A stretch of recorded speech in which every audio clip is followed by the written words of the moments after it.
All right. Welcome, everyone. I hope you enjoyed a first look at the next chapter.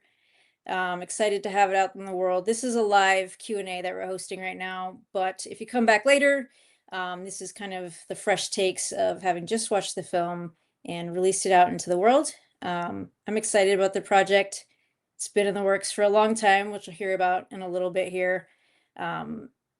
And I can't wait to hear what you guys all think in the comments. Throw some questions our way.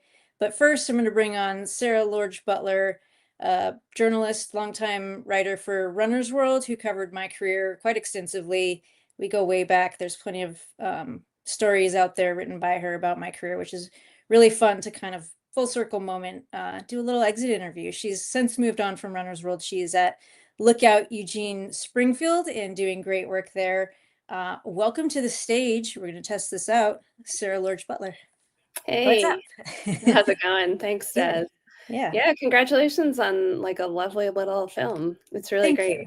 Thanks. Yeah, Yeah. Well, I would love to take credit for all of it, but we're going to invite two more people in. Would you like to yeah. do the intros? Yeah, sure. We've got Andy Cochrane, who's in Bend, and he's the producer. Let's get him on. And then we've Hey. also got Ryan Skura, who's in San Francisco, and he was the director. Welcome, fellas. Thanks, Des. Thanks, Sarah. Yeah, Yeah. it is. So should we launch right in here, Des? You ready to go? You ready for some questions? I think so. We're going to see if the internet holds up. We're doing great so far. I think this is transferred over to YouTube Live, so I feel like let's get into it. Okay, it sounds good. All right, so Des, we'll start with you. You decided early on, almost 16 months before the final Boston, that you would film this process. So, why bring cameras into something that was so personal? Like, what were you hoping to accomplish? And do you think the film did that? Yeah, that's a really big question, but I think a big part of it was knowing Andy, having worked with him and gone on trips with him and spent a lot of time talking about big topics and important things. We knew that this is like kind of a special moment in a career. It's also a really difficult, challenging moment. We spent a lot of time talking about folks who share the bright, shiny, polished, put a bow on it moments. And if it doesn't work out that way, it just kind of gets scrapped. And we knew this would be anything but. And I would imagine you felt that as you watched it. It was messy, but I had the right people to work with, and it helped me process it as well, even in real time. So a lot of this stuff was on the cutting room floor. Um, those conversations got even longer and more difficult, but we just didn't have an infinite time frame for this film. So, but I think it did do that. I think it shows that it's difficult, that it's hard. Um, Other emotions attached to it beyond just like, okay, this was a great career. What's next? It's like you got to kind of sit in it, and wrestle with it and look at it as a bit of a mourning phase. And that's a long process. It doesn't necessarily have a timestamp of like, okay, you've done it long enough. Now what's next? Like, and that's where we're at right now, probably. Yeah. Okay. Interesting. Okay. So there's a lot there we'll go back to. But I mean, one thing I just wanted to ask you technically, there's a little bit of a risk in filming all this, right? I mean, Yeah.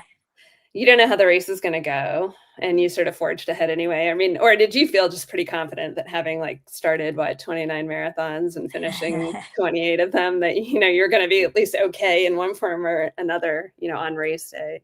Yeah, I've never had more DNF fatigue. Or sorry, fear, like Uh-huh. just like a fear of it. I think there was a moment in the last couple of weeks where I had this IT band thing creep up, and it was like I was just like putting out a little fire, but IT bands are crazy and they can just kind of derail everything. So I was doing massage, things I never do, like massage, body work, like letting people touch me. I was like, okay, I have to do this because we're all in, and this really changes my life schedule if I can't start. But also like it's not satisfying at all if you don't finish. Like you have to finish this one.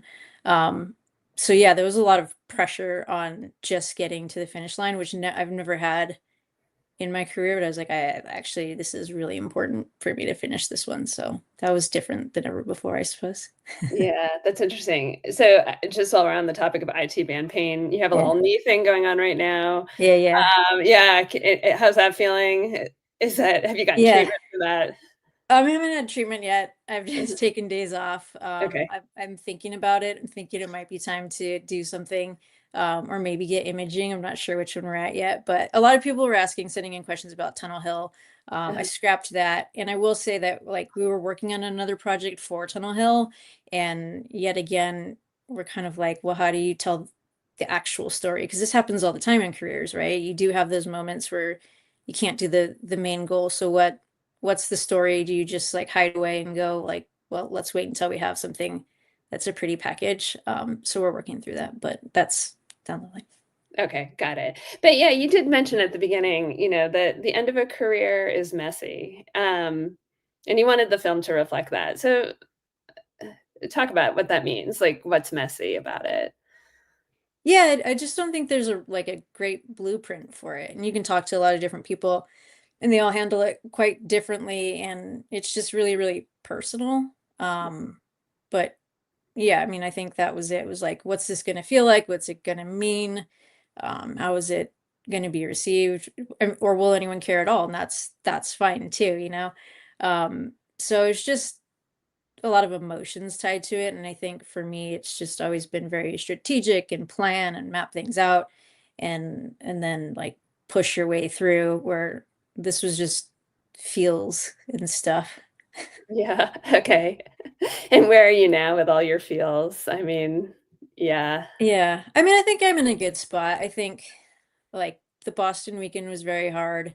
Um, but I think doing this project helped a lot because I was wrestling with it so much of it beforehand that it almost like felt a little better to know, what it like, I almost feel like I overinflated it and then it was like, okay, like I can come back in a little bit. That wasn't as bad as predicted. But I do still think there'll be moments like I think Boston next year will be really hard.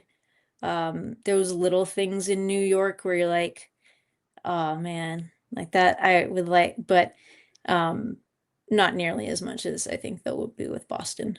But like what little things? I mean, just watching people be super prepared and like I think we talked about it a little bit in our most recent podcast, but like this idea of hope, you know.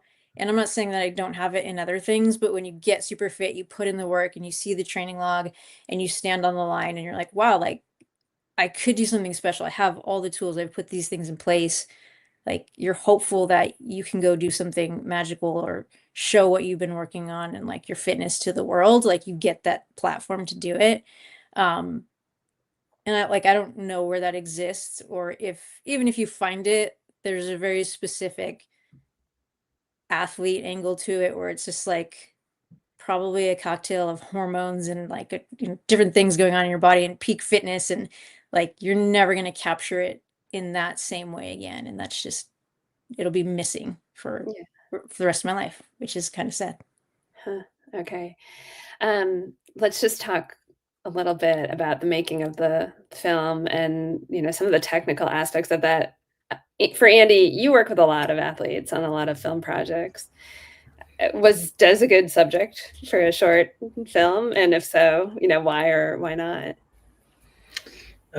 Yeah, I'm really lucky that I get to write about and to produce films and shoot films that are about athletes and just people doing amazing things. Yeah, Des is incredible. I mean, we've been close friends for a number of years now, and I think that relationship was part of this, is her trusting me to do it with justice. But yeah, I think what makes Des really different, I don't know if I'd say good or bad. I think she's just honest. Like, and that's the rap on Des widely, but what you see is what you get. There's a lot of people I've worked with, not going to name names, but the Instagram, their public persona is different than their private, identity. And perhaps that's fine. There's like, it's their business. That's how they want to live their life. I'm not here to judge either way. But I think what I really, truly respect and why I feel so close to Des is it's just so true to herself. She's one of the real ones that, is going to tell you how she feels. She's just honest to everybody. And I think that makes making a film like this, one, possible, and two, really interesting, because it was like she was opening up about things that a lot of people are really vulnerable about and getting into this messy feelings of what she's just expressed and did in the film, and not trying to sugarcoat it, not trying to spin it. She was willing to say she didn't know, or she's uncertain or worried, or all the hard things that we struggle to say in real life. Someone who's as accomplished as Desi is and still able and willing to do that it's freaking awesome. Yeah. So it was an honor to work with her, and she's an incredible partner in this process. Cool. Ryan, well, first of all, just like how many hours of footage do you guys think you have of her to make a 16.5-minute film? I forgot to check on this film how many hours of footage we have, but we shot multiple interviews with Des. We shot like a full training session, multiple runs while we were in Michigan. We shot, full interviews with her sister and Dina and Ryan, and you film so much on race day. So there's a lot in there, for sure. Yeah. Okay. And like, is running visually compelling, especially when it's just one person? I mean, I think it is, but that's because I'm a runner. So, and I always think like a mass marathon, like a throng of people, is visually compelling. But like, what is running interesting to watch and to film? Yeah, I mean, I think I've sort of had the fortunate position to film a few different running things over the past several years, and I feel like I'm sort of just very much in that space right now. But I think you also you approach each person as a unique individual, and like I think I really try to approach it from a story perspective. And I think marathons are interesting because Boston is such a visually stunning and visually produced marathon. And as a filmmaker, there's sort of all the logistical challenges of like, how do you actually capture this? But in some ways it's like, we're trying to bring people in and get to know Des as a person and have those sort of big moments, like have you feel something with her, have you understand what that moment means to her and what that place means. And so yes, you're sort of trying to think about it visually, but I think in some ways it's more about how do you give people the context, how do you give people the character, how do you welcome people into these sort of intimate spaces so that when you see that grand, finish line down Boylston, like it feels different. That's the hope. Yeah. I was surprised somewhat when Ryan gets teary-eyed in the film when he goes to drop off the fluids, right? The elite fluids. Like it's the most mundane thing in a sense, and like that was what you guys that set him off and captured, him crying. Was there a lot of crying that weekend before the race? And or was it just like, did it surprise you? And Des, did you know he had cried or not until you saw the movie? I mean, I think there definitely was a lot of crying in interviews and that weekend, which is kind of good. It was like, process all this before you're standing on the start line, or like when you're at mile 16 and then it hits you. So I think it was a good thing. I Ryan definitely, I knew he was feeling it. I think he probably took it as hard as me, I bet. Or like he sees me hurting and then like he feels it, and then I see it's like goes back and forth where I'm like, oh my God, he's like crushed in this moment. And so then I get sad, and then it's like we just need to talk and be like, hey, like let's figure out why we're sad. Okay, we're good. Let's go forward. Like we can't be on different pages because then we just are both crying a lot. But yeah, he was, yeah, you could tell very emotionally invested. And I think it is the mundane things, it's the little things that you're like, wow, this is like a moment where you realize this is the last time you're going to do this. And it's the little things. Yeah. Yeah. Well done capturing that. That was really interesting. Okay, so I want to get to some questions that you got, Des, via Instagram, and I can't see if there are others popping up now that we should be addressing as well. But let me just hop on to these quickly. We have one from Mackenzie021. what was your favorite experience that pro running brought you? And then she said outside running, and which I take to mean, did you have a favorite experience outside of running that pro running brought you? I mean, I think pro running just took me all over the world, like places that I had no reason going to, or like you wouldn't be like, oh yeah, let's vacation there. So those are really cool. Um, I also think you like lived in cycles of like, I'm all in for 3 months, I'm hyper focused. And this is probably not a good thing. This is probably like one of the unhealthy habits that I'll shake, but like you would be all in focus, like strict, whatever, and then you'd get to the other side of it and be like, let's just like pure debauchery. And some of those moments, like when you're young and you don't have any responsibilities and your big thing is off the table, were very memorable and fun. And just the people you meet and get to celebrate with and do fun stuff with, because the job allows for it. Like I think those are surprising, and most of them probably shouldn't be talked about, but yeah.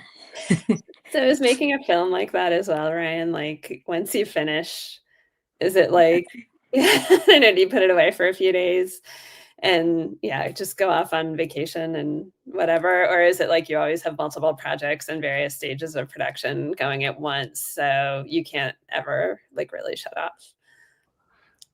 I feel like it's a little bit of both. I feel like when you export something for like it's nice to kind of just walk away from it, and like you pour so much of yourself into it and you're so focused on every little part of it. I feel like you need to kind of step away. But yeah, it's like you always want to be in that creative process of like, okay, what is the next thing that you're building towards?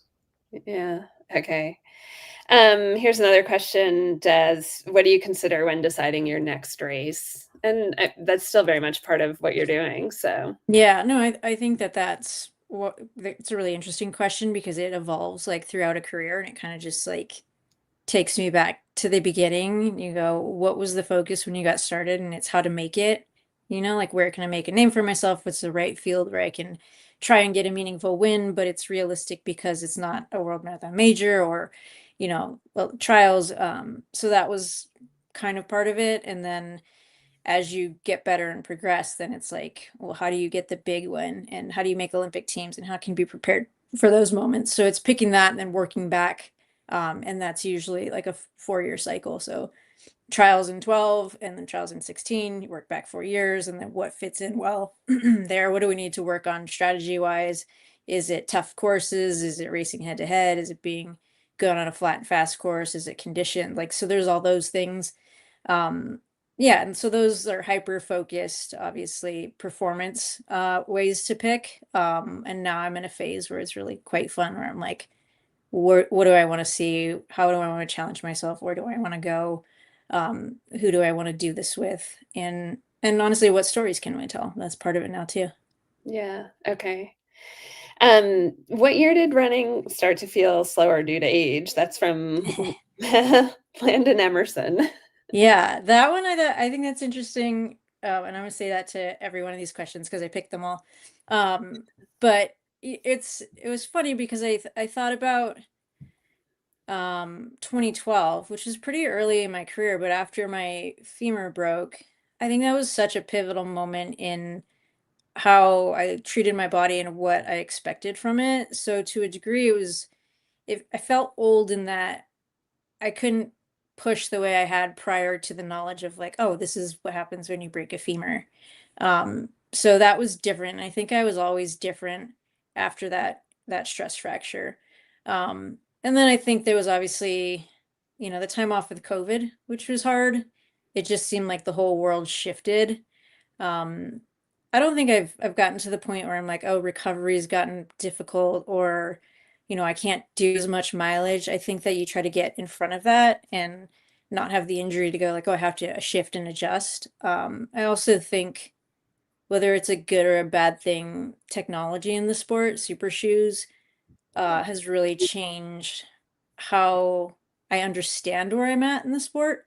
Right. So like I run a 2:26 in Boston. I'm like, well, that's one of my best marathons, but it's not the same as it was, in 2015 15, 16, which is a really weird, strange thing to kind of grapple with. Like, what does it mean?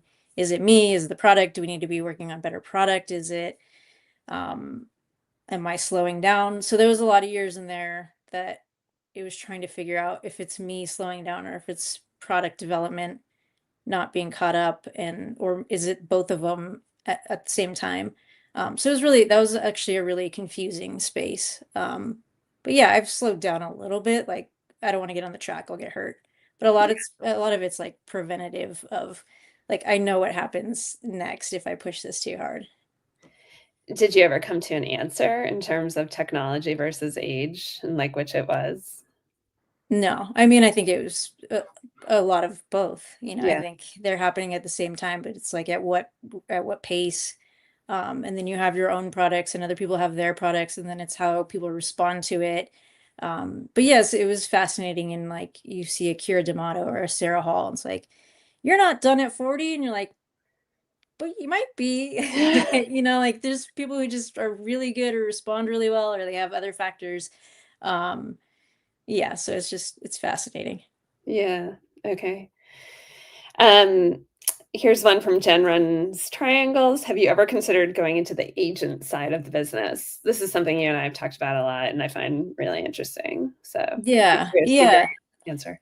I thought this was a good question. I had in the past, like a long time ago, just thought maybe that would be the next direction I went.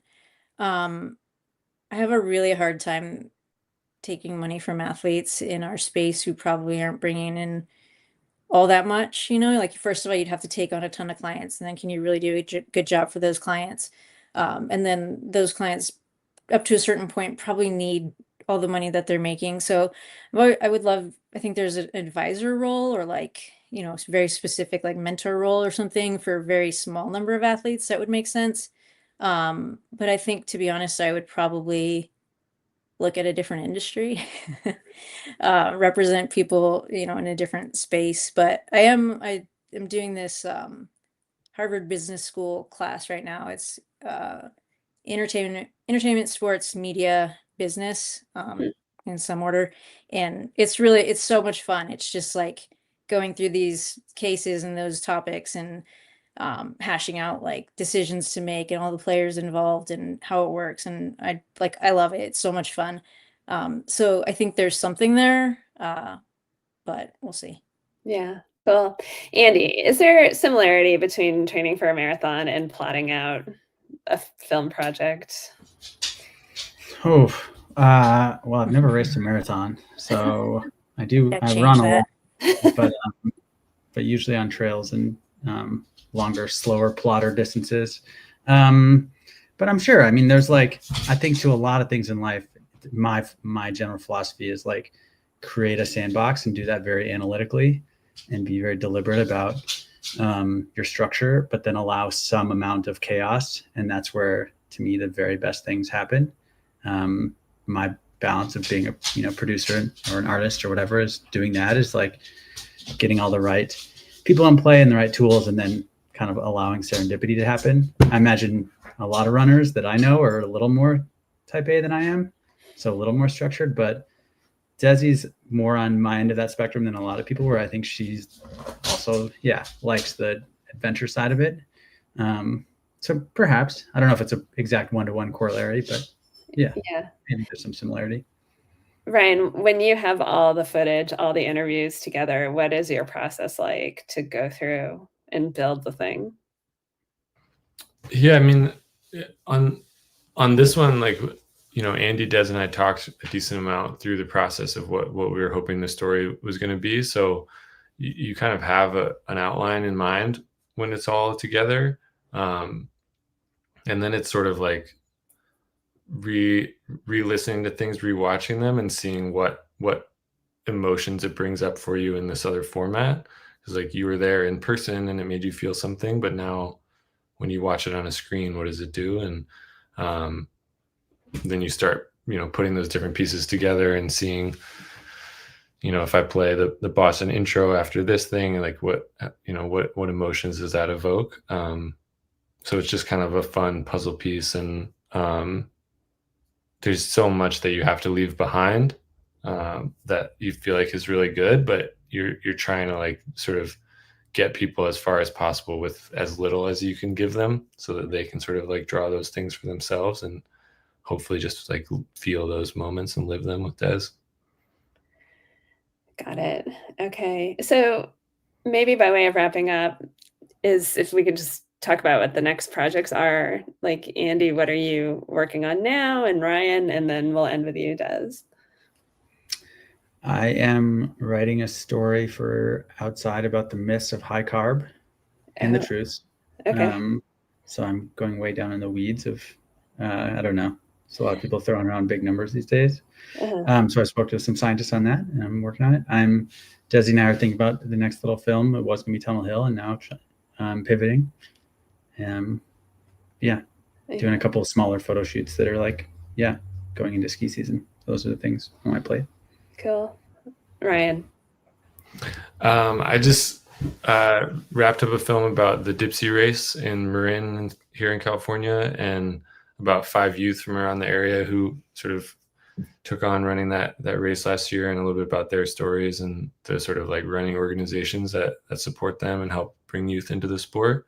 So that's sort of the other big project that I've been working on. And now I'm working on this small film about handball in San Francisco and sort of like the history of the sport and Irish immigration, which should be interesting. That sounds cool. Yeah. All right, Des, you got to get that knee back in shape. Then what? Yeah, that's the big thing. I'm doing a trip in China, which will be fun. I'm going to go to the Shanghai Marathon as a spectator. And then I think the big thing, like the real big thing, is going to be MDS next year, Marathon des Sables. How do you say it? Andy, Ryan, you want to chime in? Sobs? I think it's des Sables, but I don't know. Sable. I've heard like every iteration. Yeah, I have too. I'm sure someone will correct me. Many will correct me. But I'm going to do that next year. I've talked in Magdalena Louis Boulet into doing it. So she was a champ, I think, in 17. And she's going to train and help me get ready for that. And then David Hashim, also might be getting that wrong, a photographer out of New York, was working with him on a project, and I just like soft pitch it like, hey, have you heard of this race? It's going to be super fun. And he's like, I would so do that. And so we have 3 people, which is enough for a team. So that'll be the big event next year. And it's a 6-day or 7-day stage race. It's the 40th anniversary, and they added, just for fun, the longest stage ever, which will be 100K. So it's going to be, and it's through the Sahara Desert, self-supported, bring your own snacks and food and all of that stuff. So we're just going to go all in on adventures. And I think that will be a good story. Yeah. Is there anything else you want to close with, Des? No, thank you for your time, all 3 of you. I think this was really fun, and I think it will pair well with the film. I think the film, I think it's a good reminder for people that like it doesn't have to be perfect, and you can process it. And just because there's not a bow on it at the moment, doesn't mean you're not all right. Like, you can still be headed in the right direction, but it's okay to not know or to have the feels around it, is kind of what I walked away with. So that's where I'm at. And I'm gonna tee up a little video of a letter that I wrote to Boston, and Ryan crafted into a nice story for the morning after race day. But I think this will put a bow on this call. So I'm gonna take you guys off the screen.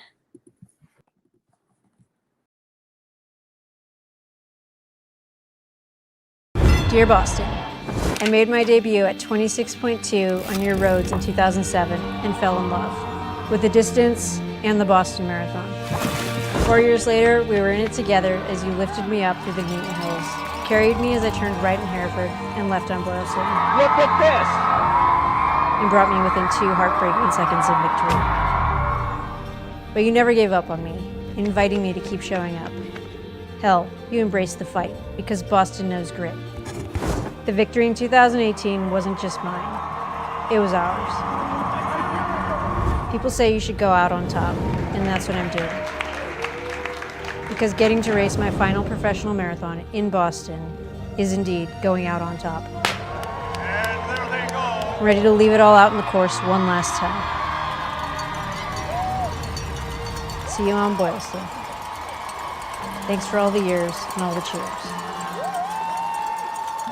Des.